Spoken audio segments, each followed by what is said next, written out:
So technique sa solder guys, no? Ayan, ewan ko bakit di tinuturo ng ibang electrician to.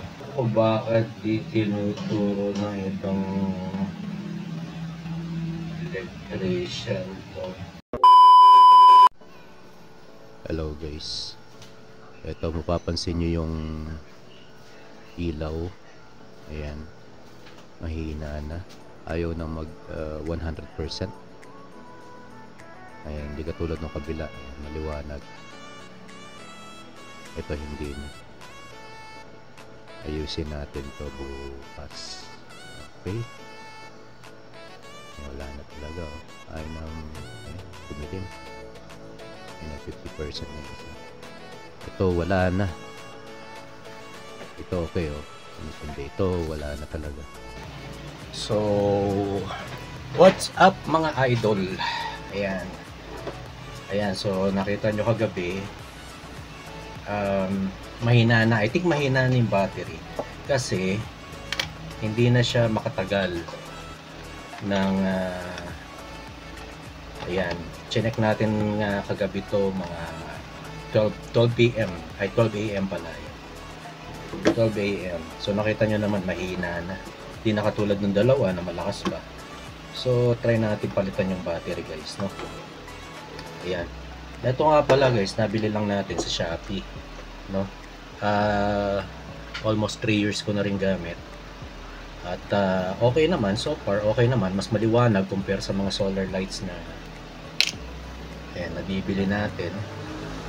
Yan, tapos meron siyang sensor function na 50% and 100% na pag may na-sense siyang dumaan, iilaw siya na mas maliwanag. So kagabi, chinek natin baka na hindi na lumalabas yung 100% eh. Ano na lang yung lumalabas? 25% na lang. Ayan. So open natin guys. At tingnan natin kung anong diferensya. Pero I think more on sa battery to. Ayan. Medyo basa na din pala kasi ay nugasang tumalikabok eh. Ayan. Ayan, medyo basa.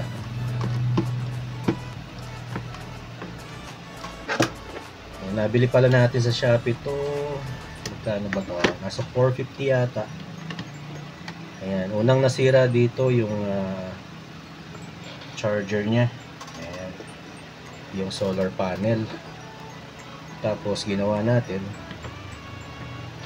pinalitan lang natin ng cellphone charger na solar panel. Gumana naman guys, okay naman siya. Ayan, pero ito kasi yung pinalitan natin, hindi natin chinek yung battery. Yung tanggal na. Kung okay yung battery. Ayan, hindi natin chinek. Kaya yun, bumigay. Okay. Pero yung dalawa guys, ayan, sabay-sabay ko lang pinalitan to. Pero yung dalawa, okay naman. Anong problema yung dalawa. Okay, so ayan, nakalag na natin. Ito, simple lang pala ng ano niya, pagkakagawa niya. Yan. Tapos ayun guys, 18650 na battery yung gamit niya. So tanggalin natin.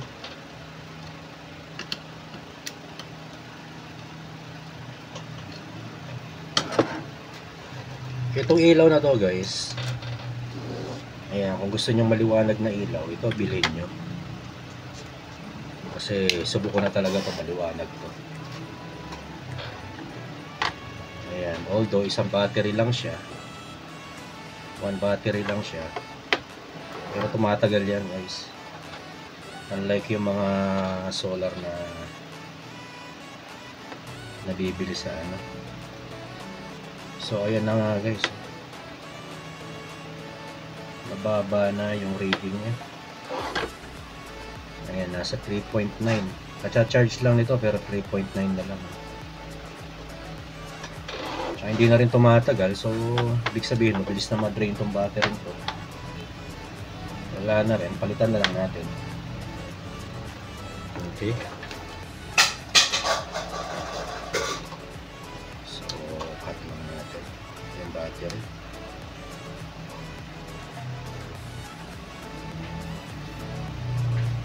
Ayan. So, hanap tayo ng ganito. Ayan, saan ba makakita nito? Kaya hanap tayo.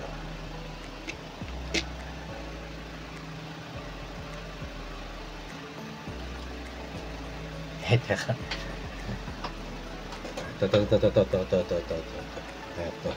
Ito guys, sirang power bank. Dito tayo kukuha. Nasira yata sa power bank na to yung BMS nya. So gamitin na lang natin yung battery nito. Okay. Usually battery nito is 18 rin. 18650 na battery din. Okay.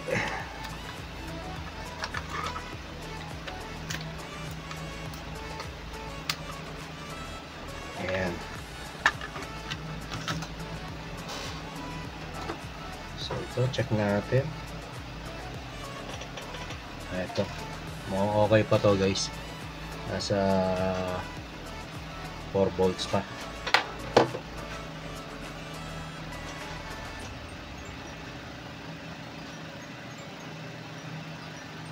Ayan, tutok lang natin. Ayan.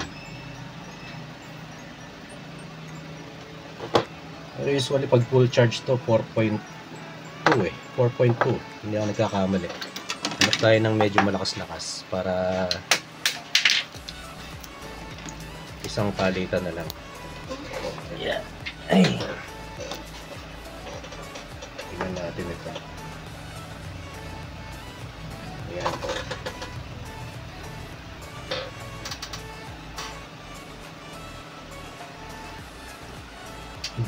4 volts din. Tingnan tayo ng bago.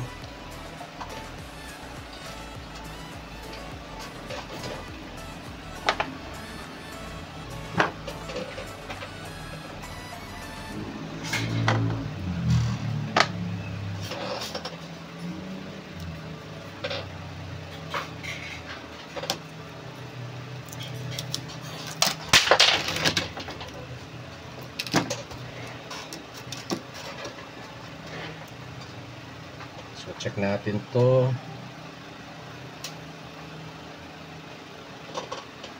Ito 4 volts din. Ito na lang gagamitin natin guys. Ito. Mukhang okay ito eh. Okay. Ayan, check natin. Ano nga pala natin. Hihinangin lang natin dito sa dulo-dulo.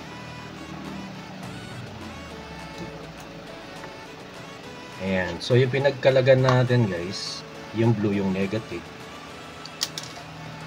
Blue negative, then red yung positive. Ayan. Sa battery naman, paano malaman yung positive? Itong maliit, yan yung positive. Dito sa malapad-lapad, ito yung negative. Ayan. Ganun din pag chinek mo yan guys. Ayan. Positive, negative. Pula dito, positive. Black, negative. Pag binaliktad mo yan guys, makukuha niyan is negative. Ayan, negative makukuha mo. Ibig sabihin baliktad yung polarity, no? So, hinahin na natin guys. Hindi ko pala nakaset itong aking ayan, painitin ko lang muna itong aking soldering stick. Ayan, tapos nasa na yung LED natin. Ito. Wala natin ng LED wire. Ayan yung kuryente. Ayan. So technique sa solder guys, no? Ayan, ewan ko bakit di tinuturo ng ibang electrician to. Ayan, pinagbibintangan tuloy nila yung soldering soldering iron nila. Tsaka soldering flip phase. Ayan, may technique po sa paghihinang. Ayan guys, may technique dyan. Ayan guys, at habang pinapainit pa natin ang ating soldering stick, time out muna.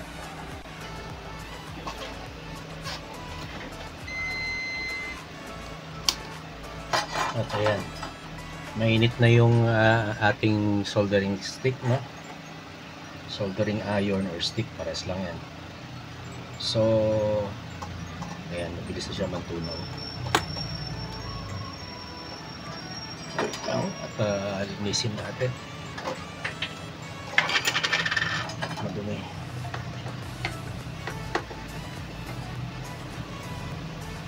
Okay, maganda yung may ganito guys, no? Para matanggal yung LED. Ayan, tusok-tusukin nyo lang dyan. Ayan, para matanggal yung LED. Magandang panlinis ng soldering stick yan. Tapos ang technique dyan guys, lalagyan muna ng konting LED dito. Ayan, konti lang. Tapos ididikit mo siya sa pinaka base ng battery. Ayan, pag nadikit ng ganyan guys, doon nyo siya lalagyan ng LED. Pero yung LED guys, ididikit nyo dito sa base,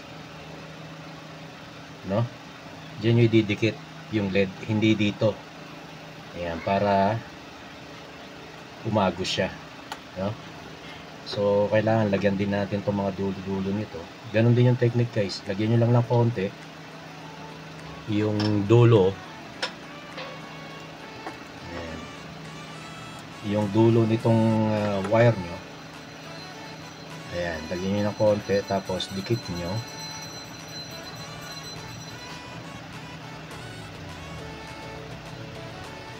Ayan, para malagyan natin siya ng LED, no? Eh, medyo magala, wala akong panghawak eh. Sobra.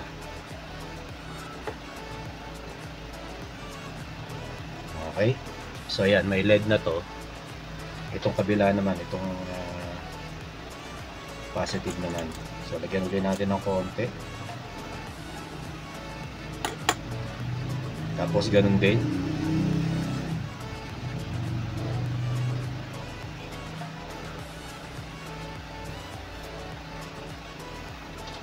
Ayan guys, kung makikita nyo yan, hindi kakapit yan. Hindi kakapit yung ganyan.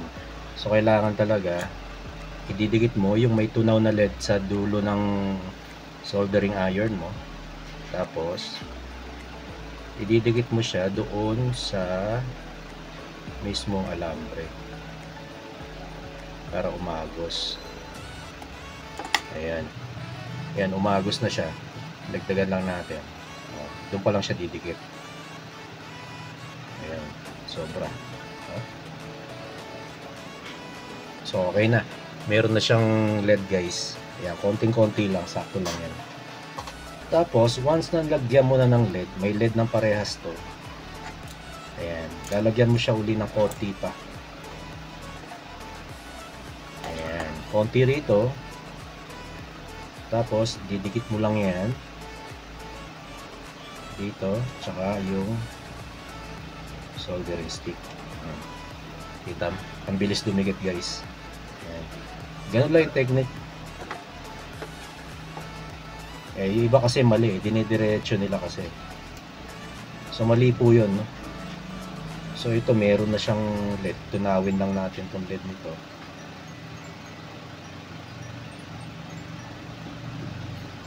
Ayan, natunaw na. Meron pang konti dito, so pwede na yan. Ayan. Kailangan kasi itong init natatransfer mismo dito sa base niya.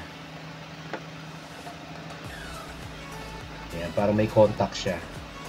Tapos, ayan. Tunawin lang natin and ayun na. Tapos na guys. Ganun lang kadali. Ayan, ganun lang siya kadali guys. No? Para hindi kayo mahirapan mag-ano. So gagawin nyo, babasahin nyo, konti lang, konting-konti lang yung dulo, babasahin nyo. Tapos, yung liquid na lead, yun yung ididikit nyo sa pinaka-base. Yan, para magkaroon ng contact yung nickel na base nito para uminit. Mas mabilis siyang iinit nun. Ayan. So, okay na to. Babalik na natin. Tapos, subukan na natin mamaya. No? Okay. Pero ito, masisindihan na natin to, guys. Ito yan, liwanag. Ayan. Setting pala nito, guys, tatlo. No? Ito yung 100% na mamatay siya. Ayan, naka-off siya habang naka-charge. Tapos, pagka wala nang araw, mag-o-off siya. Pero once na may nasensya na dumadaan, kusa siyang iilaw. No? Tapos, yung pangalawang setting niya, 50%. No? Ayan, 50% yan. Ito naman, naka 50% steady. Pag may nadaanan, mag-100%. Mag-bright siya. Tapos, meron din yung steady lang na 100%. So, buong gabi, nagamit niya, 100% siya. So, yun yung mga setting niya, guys, no? Okay. So, babalik na lang natin to, guys, no? Okay.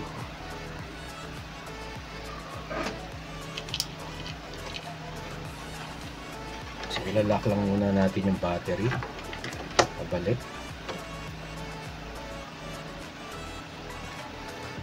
Ang tawag pala sa ilaw na to, guys, kung i-search nyo sa Shopee, yan, tawag dyan garden light. Maliit lang siya pero maliwanag siya. Yan, compare dun sa mga ano, guys, dun sa mga solar lights na kwadrado. Tsaka to kasi focus yung lights niya.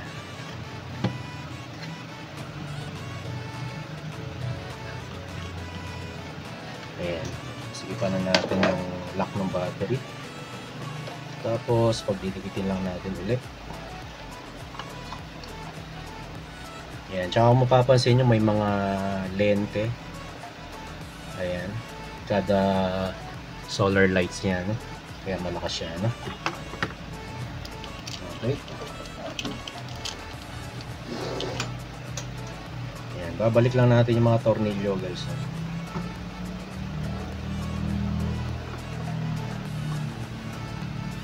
Tapos, okay na siya. Babalik natin doon sa kung saan natin hinugot, no? Ayan.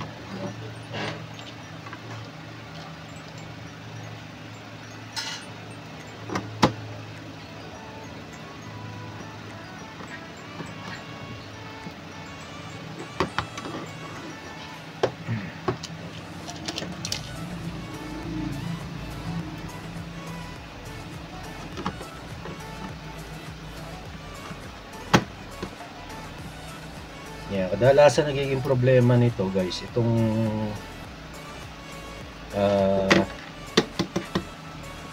solar light natin, battery or yung solar panel charger. Ayan. So, okay na siya. So, ayan, liwanag na naman siya. Okay, so mamayang gabi subukan natin kung okay na siya, no? Papakita ko sa inyo. So, ito na nga. Ayan, at maliwanag na din. Gumagana na. Ayan. Tapos, alas 12 rin ng gabi. Okay pa siya. Okay pa yung charge niya. So, ayun na nga, guys, no? Ayos na to. Ayan, paki-subscribe na lang sa ating channel. Paki-like and share na rin ang ating video. Maraming salamat, guys. Sana nakatulong tong video ito sa inyo. Yan. Peace.